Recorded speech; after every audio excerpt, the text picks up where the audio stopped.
തെരഞ്ഞെടുപ്പ് അടുത്തിരിക്കെ തദ്ദേശ വാർഡ് വിഭജനം അട്ടിമറിക്കാൻ ശ്രമമെന്ന് പരാതി. ഇടത് അനുകൂല ഉദ്യോഗസ്ഥരെ ഉപയോഗിച്ച് നിയമവിരുദ്ധമായി വാർഡുകളുടെ അതിർത്തികൾ മാറ്റി നിശ്ചയിക്കുന്നതായാണ് ആരോപണം. ഹൈക്കോടതിയെ സമീപിക്കാൻ ഒരുങ്ങുകയാണ് UDF ഭരിക്കുന്ന തദ്ദേശ സ്വയംഭരണ സ്ഥാപനങ്ങൾ.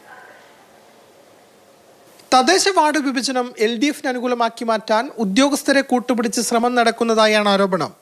UDF ഭരിക്കുന്ന കണ്ണൂർ ജില്ലയിലെ നടുവിൽ പഞ്ചായത്തിൽ നേരത്തെ ഉണ്ടായിരുന്നത് 19 വാർഡുകൾ. പുനർവിഭജനത്തിൽ എണ്ണം 20ആയി. കരടിലെ അപാകതകൾ കണ്ടെത്തി UDF തെരഞ്ഞെടുപ്പ് കമ്മീഷന് പരാതിയും നൽകി. എന്നാൽ അന്വേഷിക്കാനെത്തിയ ഇടതനുകൂല സംഘടനയിലെ ഉദ്യോഗസ്ഥൻ റിപ്പോർട്ട് സമർപ്പിക്കുന്നതിന് പകരം വാർഡ് വിഭജനം തന്നെ നടത്തിയെന്നാണ് പരാതി. ഈ അന്വേഷണ ഉദ്യോഗസ്ഥനായ Taliparamba sale tax officer Sunilkumar MP അദ്ദേഹം വാർഡ് വിഭജിച്ച് കൊടുത്തിരിക്കുകയാണ്.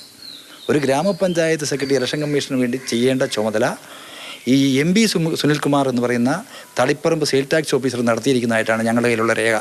ഇത് ഗുരുതരമായ തെറ്റാണ്.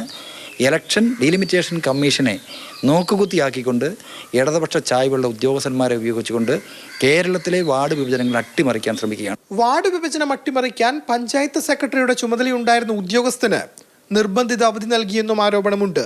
അദ്ദേഹത്തിന് ലീവ് വേണ്ടാന്ന് രേഖാപരമായി കണ്ണൂർ ജില്ലാ തദ്ദേശ സ്വയംഭരണ ജോയിന്റ് ഡയറക്ടർ TJ അരുണിന് മെയിൽ കൊടുത്തിട്ടും അദ്ദേഹം നിർബന്ധിച്ച് അവധിയിൽ പോകാൻ ആവശ്യപ്പെടുകയാണ് ചെയ്തത്. പകരം തളിപ്പറമ്പ് ബ്ലോക്ക് പഞ്ചായത്തിൻ്റെ സെക്രട്ടറി ആയിരിക്കുന്ന KV പ്രകാശന് ചുമതല കൊടുത്തുകൊണ്ട് ഇവിടെ തദ്ദേശ സ്വയംഭരണ വകുപ്പിൻ്റെ വാർഡ് വിഭജനം ഇലക്ഷൻ ഡീലിമിറ്റേഷൻ്റെ കമ്മീഷണർ തീരുമാനം ഉത്തരവുകളെ അട്ടിമറിക്കാൻ ശ്രമം നടത്തുകയാണ്.